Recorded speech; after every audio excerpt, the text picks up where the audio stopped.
Checking के दौरान police के साथ अपशब्द भाषा, गाली गलौज, सरकारी कार्य में बाधा डालने एवं धमकी देने में वांछित चल रही अभियुक्ता गिरफ्तार। वहीं जनपद रामपुर में थाना कोतवाली पुलिस द्वारा शाहबाद गेट पर संदिग्ध व्यक्ति एवं वाहनों की सघन चेकिंग की जा रही थी। इसी दौरान थाना सिविल लाइंस की तरफ से एक लड़का बिना हेलमेट मोटरसाइकिल पर आ रहा था। वहीं पुलिस द्वारा उक्त लड़के को रोकने का इशारा किया तो रुकने के उपरांत पुलिस द्वारा मोटरसाइकिल के कागजात मांगे गए। लड़के द्वारा बताया गया कि मेरे पास इसका कोई कागज़ नहीं है, घर पर है। पुलिस द्वारा मानवता का परिचय देते हुए घर से कागज़ मंगवाने के लिए कहा गया। लड़के द्वारा अपना मोबाइल फ़ोन से कॉल की। कुछ समय पश्चात एक लड़की बिना मास्क लगाए हुए स्कूटी पर आई और हंगामा करने लगी। पुलिस से बदतमीजी करते हुए कहने लगी कि तू मोटरसाइकिल लेकर चल, मैं देखती हूँ तुझे कौन रोकता है। वहीं पुलिस द्वारा बड़ी शालीनता से उस लड़की से कहा कि आप इस मोटरसाइकिल के कागज़ दिखा दो, फिर मोटरसाइकिल लेकर चले जाना। तब दोनों ने पुलिस से कहा कि हमारे पास कोई कागजात नहीं है। पुलिस द्वारा मोटरसाइकिल चालक से उसका नाम पूछा तो उसने अपना नाम बताने से मना कर दिया और कहने लगा कि तुमसे जो होता है तुम कर लो। वहीं पुलिस द्वारा मोटरसाइकिल को सीज कर दिया गया। पुलिस ने लड़के से मोटरसाइकिल की चाबी मांगी तो उसने नहीं दी और स्कूटी पर आई लड़की ने चाबी उस लड़के से ले ली और कहने लगी चाबी नहीं दूंगी। महिला को मास्क लगाने को कहने पर भी वो बदतमीजी करती रही। पुलिस वाले जब सरकारी कार्य में अवरोध उत्पन्न करने के लिए आवश्यक विधिक कार्यवाही हेतु लड़के को जीप में बैठाने लगे तो उस लड़की ने पुलिस का विरोध करते हुए लड़के को जीप में बैठने से रोका और पुलिस को मोटरसाइकिल की चाबी बड़ी मुश्किल से दी और अपशब्द कहे। वहीं आपको बता दें, पुलिस ने मौके पर अत्यंत शालीनता और सब्र का परिचय दिया। जानकारी करने पर उक्त मोटरसाइकिल चालक का नाम आमिर पुत्र आसिम व निवासी मोहल्ला मैगजीन थाना सिविल लाइंस रामपुर के रूप में हुई ड्यूटीरत पुलिस के कर्तव्य निर्वहन में बाधा, अपशब्द भाषा, गाली गलौज, धमकी एवं महामारी अधिनियम का उल्लंघन किया गया। इस संबंध में मुकदमा पंजीकृत कर कार्यवाही की गई। जिलाधिकारी की अध्यक्षता में बेसिक शिक्षा विभाग की जिला शिक्षा एवं अनुश्रवण समिति की बैठक कलेक्ट्रेट सभागार में संपन्न हुई। वहीं जनपद रामपुर में बैठक में जिलाधिकारी रविंद्र कुमार मंदार ने शिक्षा विभाग द्वारा संचालित समस्त कार्यक्रमों की बिंदुवार समीक्षा की।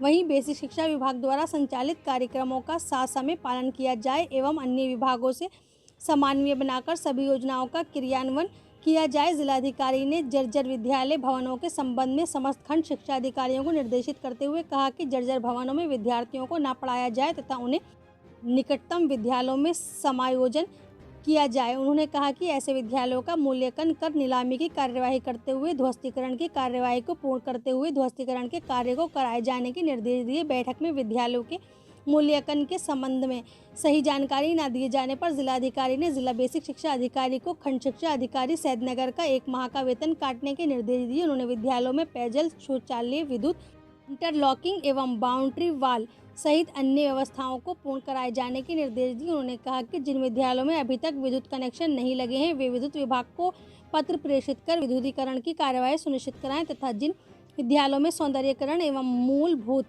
सुविधाओं की कार्य कराए जाने हैं उन्हें वहां के ग्राम प्रधान तथा विद्यालय प्रबंधकों की जिम्मेदारी तय की जाए। साथ ही उन्होंने विद्यालयों की परिसंपत्तियों का रखरखाव बेहतर ढंग से किया जाए तथा विद्यालयों को आदर्श विद्यालय के रूप में विकसित किया जाए। कोरोना संक्रमण के केस कम होने के बाद रेलवे ने ट्रेनों की पटरी पर वापसी कर दी है। इसका सीधा असर अनारक्षित काउंटर पर देखने को मिला है। वहीं जनपद रामपुर में अनारक्षित काउंटर पर टिकटों की बिक्री बढ़ने लगी है। लगातार टिकटों की बिक्री के बाद रेलवे की आय में बढ़ोतरी हो रही है। कोरोना संक्रमण बढ़ने पर रेलवे ने ट्रेनों का संचालन कम कर दिया था। अप्रैल में दिल्ली से आ रही ट्रेनों में यात्रियों की बड़ी संख्या थी, जबकि दिल्ली की ओर से जा रही 31 जोड़ी ट्रेनों का यहां पर स्टॉपेज है और कोरोना की दूसरी लहर के दौरान रामपुर में स्टॉपेज वाली 9 जोड़ी एक्सप्रेस ट्रेनों और 2 जोड़ी पैसेंजर ट्रेनों का संचालन बंद कर दिया गया था, जिससे प्रतिदिन सफ़र करने वाले यात्रियों की संख्या कम हो गई थी, जिसका सीधा असर अनारक्षित काउंटर पर पड़ा था। इस दौरान जून माह में शुरू हुई इंटरसिटी एक्सप्रेस, संपर्क क्रांति express, Kashi Vishwanath express, Sealdah express, Janshatabdi, Kathgodam express और नैनी दून एक्सप्रेस के संचालन के बाद अनारक्षित काउंटर पर टिकटों की बिक्री बढ़ गई है। गंज थाना क्षेत्र में गुरुवार को 2 बाइकों की भिड़ंत हो गई। हादसे में वृद्ध महिला की मौके पर ही मौत हो गई, जबकि 2 लोग गंभीर रूप से घायल हो गए। वहीं जनपद रामपुर में हादसे के बाद मौके पर पहुंची पुलिस ने शव को कब्जे में लेकर घायलों को जिला अस्पताल भेज दिया है। शाहबाद निवासी नन्ही 70 वर्षीय अपने बेटे साबिर हुसैन के साथ नरपत नगर स्थित एक रिश्तेदार के यहाँ गई थी। दोनों लोग बाइक पर सवार होकर घर वापस जा रहे थे। इस दौरान काशीपुर गांव के पास सामने से आ रही बाइक से भिड़ंत हो गई। वहीं आपको बता दें, हादसे में नन्ही की मौके पर ही मौत हो गई, जबकि साबिर हुसैन और दूसरी बाइक सवार युवक खोद निवासी पप्पू घायल हो गया। हादसे की सूचना मिलते ही पुलिस भी मौके पर पहुंच गई। पुलिस ने शव को कब्जे में लेकर घायलों को जिला अस्पताल में भर्ती कराया है। रेडिको खैतान ने इस बार लक्ष्य बढ़ाते हुए 10,000 पौधे रोपित करने का निर्णय लिया है, जिसका शुभारंभ रेडिको खैतान के डायरेक्टर केपी सिंह ने जेजेज मार्ग किनारे पौधा रोपित कर किया। वहीं जनपद रामपुर में रेडिको खैतान के डायरेक्टर ने कहा कि अब समय आ चुका है कि हम सभी को जल की कमी एवं वातावरण की अशुद्धता के विषय को गंभीरता से ग्रहण करना होगा। जब भारत सरकार एवं प्रदेश सरकार वृक्षारोपण को प्रमुख कार्य क्षेत्र के रूप में लागू करने में लगी है, हम सभी का भी कर्तव्य बनता है कि अपनी पृथ्वी के वातावरण को शुद्ध करने में साथ आएं।